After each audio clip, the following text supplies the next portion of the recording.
Somebody told me a while ago that plants and trees and rocks are more spiritual than we humans.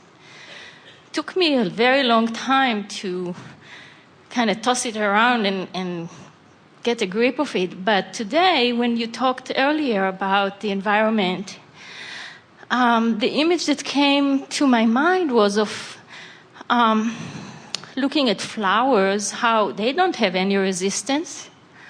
So in that sense, they are more spiritual, aren't they? In that sense, they are purer spirit. But we want to quibble just a little bit with the term spirituality, because humans often want to say that material things are not spiritual. In other words, they say you're too materialistic. And it is our understanding that everything is an extension of what you call spirit. Mm-hmm. So, but we can see how someone might say that the parts of your planet who offer less resistance are more spiritual, in the sense that they are not resisting spirit in the way that humans do. The question I came up with was about our food, about genetic engineering. If you can speak to that subject and tell us whether or not we've taken it too far, what we are supposed to do about this. Well, there isn't anything from the non-physical perspective that you are supposed to do or not do. And we would rather say to you that there is much that you are asking for.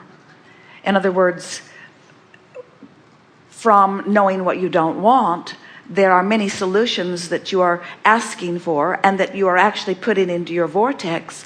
And sometimes you are inspired to them, and then you become the creator of different things.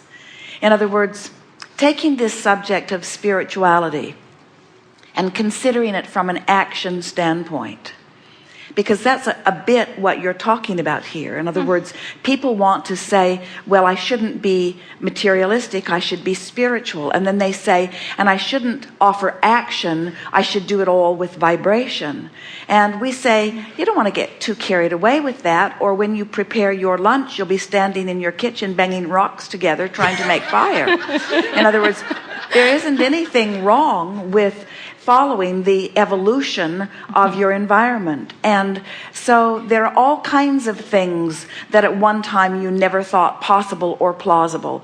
And there will be many more things that you will come to that right now do not seem plausible or possible. And we would not put anything in a basket and say it is inappropriate. Instead, we would say that if you are inspired to it from this time-space reality, any time that this environment inspires a question or a desire, this environment has also already inspired the solution.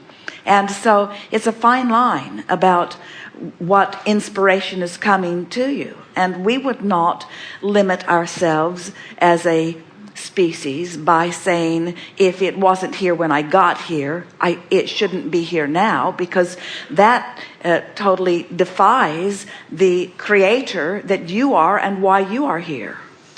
Okay, so if we are told recently that it's better to eat food that grows in the area that we live in, so that we are, I guess, we are supporting our bodies with our natural environment, then tomatoes that are manipulated and come from other parts of the world are not supportive of our physiology. Well, here's the thing.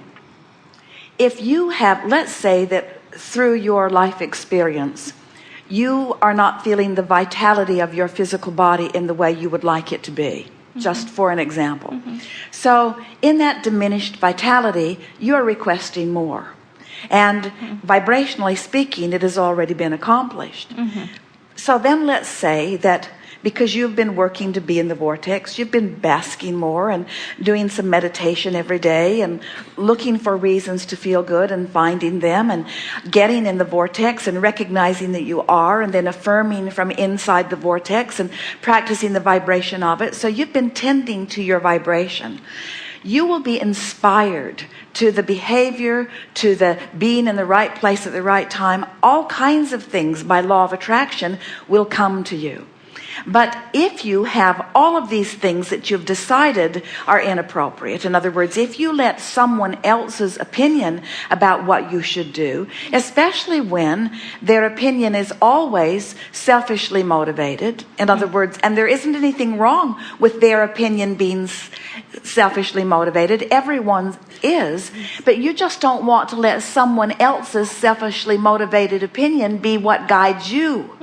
You want your own selfishly motivated opinion to be what motivates you. And so we sort of get what they're talking about. They're saying that if you eat food that is in the area where you were, that it may be food that is better for you, but more of you are transplants than the food you're eating. In other words, if you go further with that, then you would have to say, and don't stray from where you were born either.